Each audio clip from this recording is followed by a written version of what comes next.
অযোধ্যায় রাম মন্দিরটা প্রতিষ্ঠিত করতে গিয়ে ভারতবর্ষের সবচেয়ে বেশি মন্দির ভেঙেছে নরেন্দ্র মোদী। আমরা কিছু বলি না, আমরা এই হিন্দু মুসলমান এটাকে গন্ডগোল করতে চাই না, আর এটাকে বাজার গরম করানো আমরা পছন্দ করি না।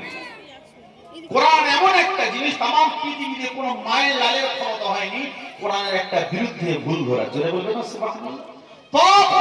যারা চরম চরম দুশ্মনগুলো ছিল, যারা বড় বড় শত্রুগুলো ছিল, সে মুসলিম মিস্টার কোর্ট থেকে শুরু করে নিয়ে আর এমন এমন আছে যারা কোরআনের দুশ্মন ছিল, তারা কোরআনের ভুল ধরতে গিয়ে তারা আবার মুসলমান হয়ে কলেমা পড়ে মুসলমান হয়েছে। হ্যাঁ, রবীন্দ্রনাথ ঠাকুরকে নিমন্ত্রণ করেছে, দাওয়াত করেছে রবীন্দ্রনাথ ঠাকুরকে।